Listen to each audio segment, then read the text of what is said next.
Hello बच्चों, आज कक्षा 9th के लिए प्रश्न नंबर 5 पे बात करेंगे।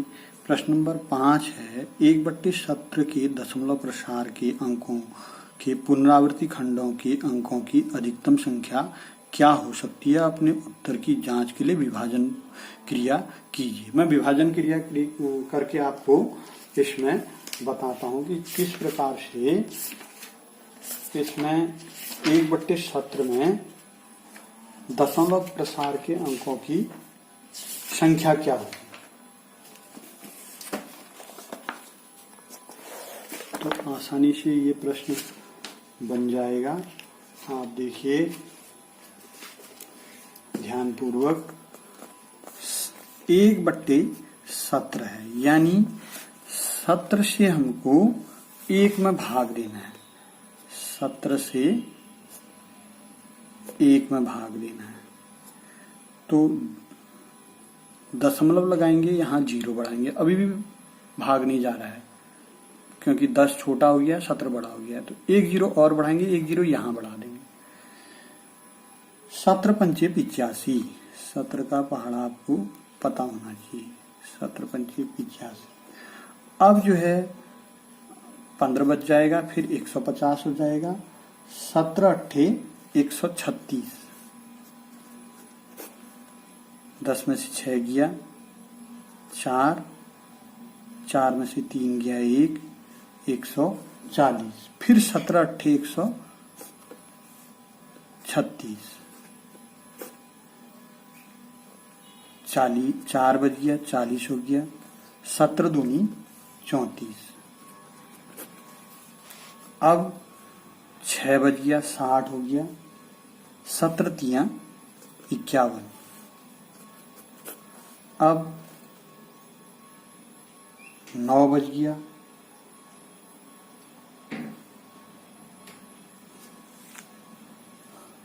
90 हो गया। 17 पंचे 85। 5 बज गया, 50 हो गया। 17 दूनी 34। अब 16 बज गया, 160 हो गया। 17 नम 134। 17 नम 153। अब 10 में से 3 गया 7, 70 हो गया। 17 चक्को 68। 17 चक्को 68। अब 2 बज गया, 20 हो गया। 17 एकम 17। अब 3 बज गया, 30 हो गया। 17 एकम फिर 17 आ गया। अब जो है बज गया यहाँ पर 13, 130 हो गया। 17 सत्ते 119। 17 सत्ते 119। अब जो है ये बज गया 11, 110 हो गया। 17 छक्का 102। अब 8 बज गया, 80 हो गया। 17 चक्को 68।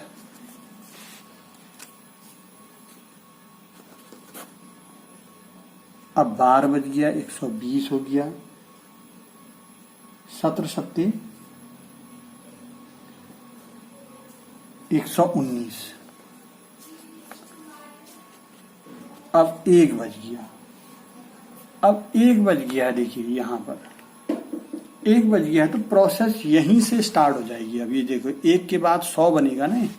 1 के बाद हम इसमें 1 के बाद हम 0 बढ़ाएंगे, यहाँ पर 0 लगाएंगे, फिर 0 बढ़ाएंगे।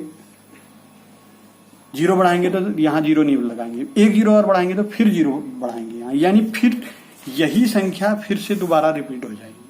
यही संख्या रिपीट हो जाएगी। तो इन संख्याओं को हमने गिनना है क्योंकि 100 बन गया है। देखिए यहाँ पर भी अब आपका 1 बन गया है तो इसको 100 बनना ही बनना है। अब ये 0 आएगा, फिर 0 आएगा।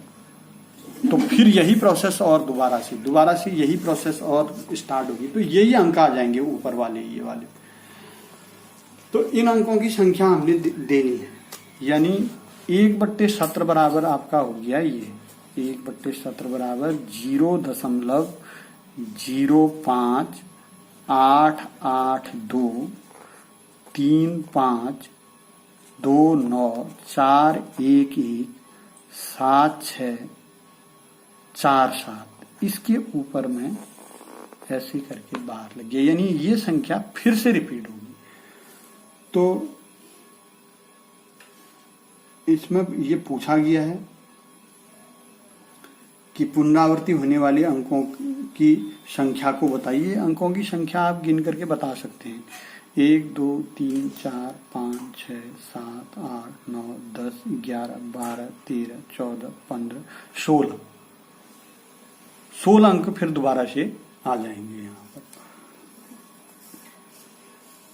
इसी प्रकार से अगला प्रश्न है P/Q Q बराबर नहीं है 0 के रूप में परिमेय संख्या के अनेक उदाहरण लीजिए जहां P और Q पूर्णांक है, जिनका 1 के अतिरिक्त अन्य कोई उभयनिष्ठ गुणनखंड नहीं है, जिसका मान शांत दशमलव निरूपण है। क्या आप अनुमान लगा सकते हैं Q का कौन सा गुण अवश्य संतुष्ट करना चाहिए? ये सवाल कह रहा है कि आपने जो है P/Q में अनेक उदाहरण लेने हैं और P और Q जो है बिल्कुल सरल करे हुए होने चाहिए, यानी सरलतम रूप में होनी चाहिए भिन्न। दूसरा, इसका दशमलव प्रसार शांत होना चाहिए। जैसे मान लीजिए 1/2 है या 5/2 है या 7/2 है या 1/5 है, 2/5 है, ऊपर तो कोई भी संख्या चल जाएगी, नीचे में बट्टे में या तो 2 होना चाहिए या 5 होना चाहिए या 2 और 5 दोनों का गुणन होना चाहिए। तो Q का कौन सा गुण होना चाहिए? Q के बारे में हम ये कह सकते हैं कि Q में या तो 2 होना चाहिए या 5 होना चाहिए या 2 की घात होनी चाहिए या 5 की घात होनी चाहिए या 2 और 5 दोनों के गुणन की घात होनी चाहिए। तो ये गुण संतुष्ट करेगा इसका। तो इससे अगला प्रश्न है, ऐसी 3 संख्याएं लिखिए जिनके दशमलव प्रसार अनवसानी अनावर्ती, यानी ये अपरिमेय संख्या की बात कर रहा है। ये दशमलव प्रसार अनवसानी अनावर्ती जो है केवल अपरिमेय संख्या का ही होता है। परिमेय संख्या का जो दशमलव प्रसार होता है वह शांत होता है और अशांत होता है तो आवर्ती होता है।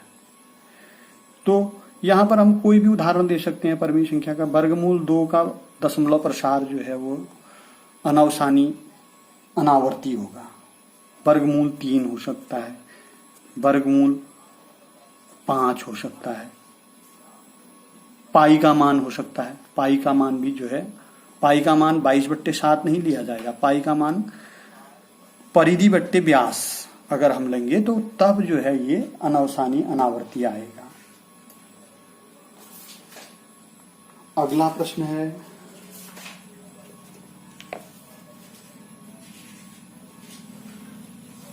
पांच बट्टे 7 और 9/11 के बीच 3 अलग अलग अपरिमेय संख्याएं ज्ञात कीजिए।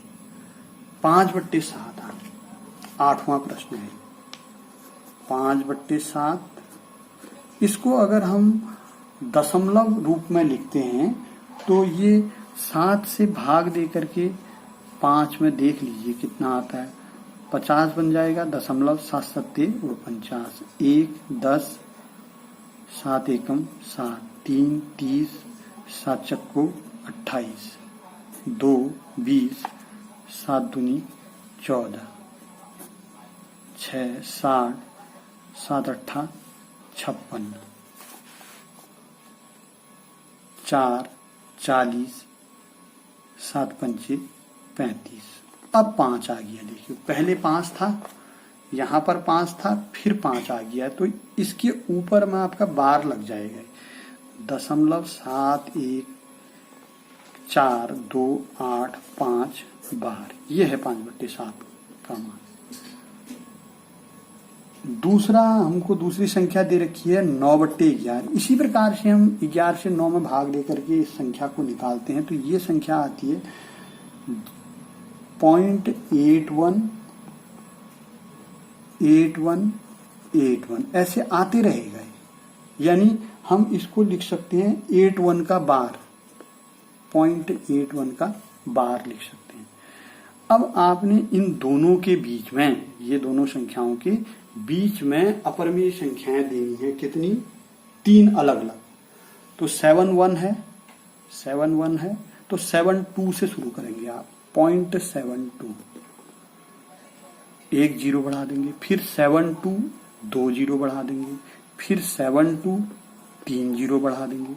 इस प्रकार से आगे को 72 4 जीरो। एक तो ये संख्या होगी। दूसरी संख्या आप 73 में ले जाएंगे आप। 73 1 जीरो, 73 2 जीरो, 73 3 जीरो।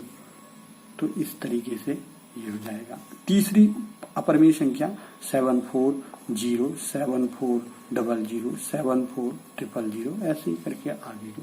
तो ये जो संख्याएं हैं, 3 संख्याएं मैंने जो ये लिख रखी हैं, ये 0.71 और 0.81 के बार के बीच में है। 0.71 बार और 0.81 बार के बीच में ये संख्या है, लेकिन ये अपरिमेय संख्या है। ये परिमेय संख्या है। ऊपर जो दी गई है ये परिमेय संख्या है, ये अपरिमेय संख्या है।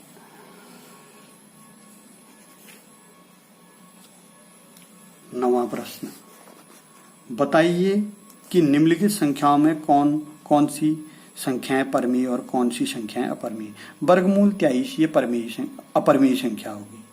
वर्गमूल 225, वर्गमूल 225 जो है 15 का वर्ग, अगर हम 15 का वर्ग करते हैं तो वो 225 आता है, यानी वर्गमूल 225 का मान 15 आएगा।